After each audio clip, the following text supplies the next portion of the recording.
আমরা এমন কিছু করব না, এটা আমরা আপনাদের মাধ্যমে সাংবাদিকদের মাধ্যমে আমরা কমিউনিকে জানাতে চাই। আমরা এমন কিছু করব না যেটা হারাম হবে, ইলিগাল হবে।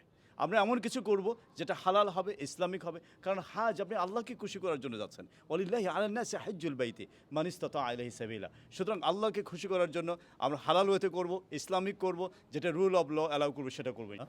আপনারা জানেন ২০০৩ সাল থেকে আল কেবলা এই কমিটির জন্য কাজ করছে, এই কমিটির মানুষদেরকে নিয়ে হাজে যাচ্ছে আলহামদুলিল্লাহ। এবং আপনারা জানেন যে কোভিডের পরে ব্যাপক পরিবর্তন হয়েছে হাজের মধ্যে, কিন্তু তারপরে হাল ধরে আছি আমরা আলহামদুলিল্লাহ। আমি আছি, আমাদের এই টিমের সবাই আছেন। এবছর ২০২৭ সালে আমরা যে হাজে যাব ইনশাআল্লাহ, অনেক প্যাকেজগুলো রয়েছে সেখানে।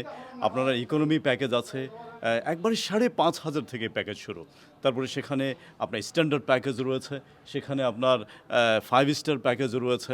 আপনারা জেনে বুঝে যাবেন, আপনারা অনেকে বিভ্রান্ত হবেন না। কেউ কেউ মনে করছেন যে দুটো পাসপোর্ট থাকলে আপনারা যেতে পারবেন না, এরই অনেক কথাবার্তা কিন্তু কমিটির মধ্যে চলছে।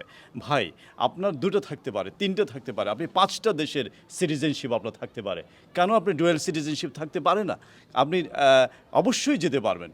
আপনার এই যে পেছনে ঘরটাতে এখন কিন্তু হাজ রিইউনিয়ন 2026 চলছে, সেখানে কিন্তু অনেক ভাই বোনরা বলছেন যে তারা হজে গিয়েছেন, কোনো অসুবিধা হয় নাই। যে এবারকে আমি হজে গেছিলাম আল কেবলার লগে, আমি ট্রাই করলাম কোভিড থাকে ওই সময় থেকে আমার বুকিং দেওয়া আছিল বাইতারার লগে, সব পয়সাও আমি দিলাইছিলাম।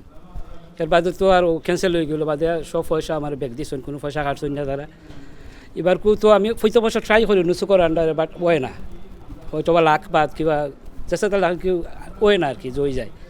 এবারকু আমি চাইছিলাম, প্ল্যান আছিল আমার বাংলাদেশে পাসপোর্ট বানাইছি ও দেশও যাইতাম, দেশও গিয়ে আমি অন্য ট্রাভেল সলকে মাতিলছিলাম, মাইতিয়া আমার যাওয়ার প্ল্যান আছিল। বা ওই সময় আমার মাহবুব ভাইয়ে ফোন দিয়েছেন, বলে সুয়াল ভাই তুমি প্রত্যেক বছর ট্রাই করো, এবার কলা হলো আমরা যাইরাম লইয়া বাংলাদেশের পাসপোর্টে ও দেশ থাকি যাইতাইনি আমরা লোক। আর ভাই এই দেশ থেকে হইলো তো আরও বালা, আমরা ফ্যামিলির বাচ্চা খাইচা তুইয়া যাইরাম কুই খাইতাম, আমরা লাগে বালার বাবু খিলা হয় বলে আউকা অফিসও আইলাম। বাদে কইলা যে বাংলাদেশের পাসপোর্টে আমরা যাইমু, আর ব্রিটিশ পাসপোর্ট লগে থাকবো, আইতার সময় এখানে আমরা খামর লাগবো, যে আমরা আইতার সময় দিও পাসপোর্ট এয়ারপোর্ট দেখানি লাগবো।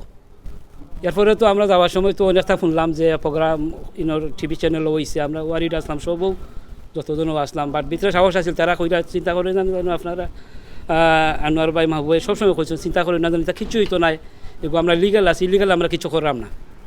ও ভরসায় আমরা গেছি, আলহামদুলিল্লাহ যে যত কইসলা কোনো প্রবলেম হয়েছে না আমরা বালা আফতা গেছি, কোনো আমরা কিছু জিকাইছে না যাইতে সময়ও, আইতে সময় খালি এয়ারপোর্ট ওখানে জিকাইছে যে আর কোনো পাসপোর্ট তোমার তার লগে আসেনি, আমরা কইছে আছে ব্রিটিশ পাসপোর্ট, ওখানেও দিছি, তারা যেটা করা ইমিগ্রেশনও করছে, করার পরে আমরা পাস দিলাইছে, ওকে গো হেড আমরা আইছি। দিস ইয়ার হজ যেটা 2027 এর বাংলাদেশি কোটা রেজিস্ট্রেশন লাস্ট ডেট হলো 26 সেপ্টেম্বর। বাট এখন কেউ কাছে যদি বাংলা পাসপোর্ট না থাকে তাহলে ব্রিটিশ পাসপোর্ট দিই আর বাংলাদেশ বার্থ সার্টিফিকেট দিয়া, বাংলাদেশি বার্থ সার্টিফিকেট দিয়ে এখন রেজিস্ট্রেশন করা যাইব। আর বাংলা পাসপোর্ট পাওয়া লাগে আল কেবলা ট্রাভেলসে হেল্প করবা।